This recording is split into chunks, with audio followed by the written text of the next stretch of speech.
নজরুলের সঙ্গীত জীবন বাদ দিয়ে কোনোদিন সমৃদ্ধ প্রবন্ধ হতে পারে না। আর স্যার সেই কাজটা অত্যন্ত সার্থকতার সাথে করেছে।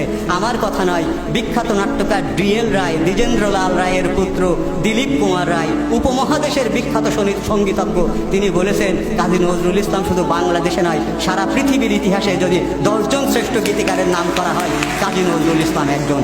পৃথিবীর ইতিহাসে যদি শ্রেষ্ঠ 10 জন গীতিকারের নাম উল্লেখ করা হয়, তারই কাজী নজরুল ইসলাম একজন। মোর প্রিয়া হবে সোরানি, দেব খোপাই তারার ফুল। তুমি আমার প্রিয়তম হবে, আমি তো গরিব মানুষ, আমি তো কবি, আমার তো টাকা পয়সা নেই, তোমার খোপায় আমি কি দেবো? আকাশের থেকে তারা নিয়ে ফুল করে খোপা বেঁধে দেবো। কর্ণে দুলাবো তৃতীয়া তিথির চৈতি চাঁদের দুল। চৈত মাসে 3 দিনের যে চাঁদ উঠেছে সেইটা নিয়ে এসে তোমার কানের দুল বানিয়ে দেবো। কণ্ঠে তোমার ঝুলাবো বালিকা, হংস শাড়ির দুলানো বালিকা।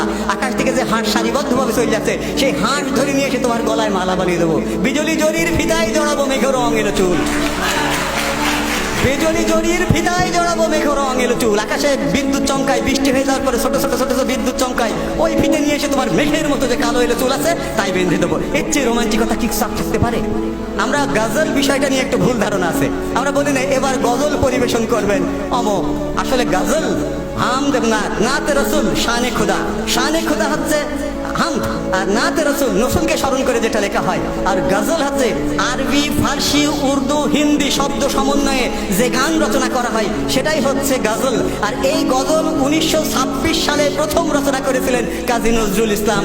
গুল বাগিচায় বুলবুলি তুই, গুল বাগিচায় বুলবুলি তুই। এই যে আলগা করগো খোপার বাঁধন, দিল বাই মেরা ফাস গাই, এই যে মেরা ফাস গাই, এগুলো হিন্দি শব্দ বাংলার সাথে মিলেমিশে একাকার হয়ে যাচ্ছে। তারপরে পদ্মার ঢেউরে মোর শূন্য হৃদয় পদ্ম নিয়ে যা, চোখ গেল কেন ডাকিস রে, চোখ গেল পাখি। অথবা মোর ওই যে মোরা আর জনমে হংস মিথুন ছিলাম, ছিলাম নদীর ধারে, যুগল প্রেমে এসেছি গো আবার মাটির ঘরে।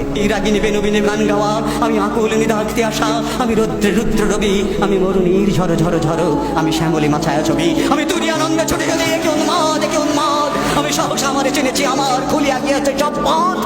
কে বলেছে কাজী নজরুল ইসলামের কবিতায় দর্শন নেই? আমি সহসা আমারে চিনেছি আমার খুলিয়া গিয়েছে সব পথ। সক্রেটিস বললেন no thyself, I to die, you to live, what is better only God knows। Lalon Shah বললেন ও যার আপন খবর আপনার হয় না, একবার আপনারে চিনতে পারলে যাই আফসানারে চেনা। রবীন্দ্রনাথ ঠাকুর বললেন yes I know this is nothing but the love, oh beloved of my heart। Kazi Nazrul Islam বলেন যুগের ধর্ম এই, পীড়ন করলে সে পীড়ন এসে পীড়া দেবে তোমাকেই। কালোর চক্র বক্র গতিতে ঘুরিতেছে অবিরত, আজ দেখি যারা কালের শীর্ষে কাল তারা পদনত। এর চেয়ে দর্শন সমৃদ্ধ কথা কি আর থাকতে পারে? আমার আপনার চেয়ে আপন যেজন, আমি খুঁজি তারে আপনার। এই যে মরমিবাদ, এই যে সুফিজম, এই যে মিস্টিসিজম, সমস্ত কিছুকে তিনি আয়ত্ত করেছিলেন। তিনি প্রেমের কবি, তিনি তারুণ্যের কবি, তিনি বিদ্রোহের কবি, তিনি বিপ্লবের কবি, তিনি অসাম্প্রদায়িক চেতনার কবি, তিনি স্বাধীনতা সংগ্রামী, তিনি বিপ্লবী। একটি মানুষের মধ্যে অসংখ্য গুণের সমন্বয় যদি পৃথিবীতে কোনো কবির থেকে থাকে তাহলে একমাত্র কাজী নজরুল ইসলাম।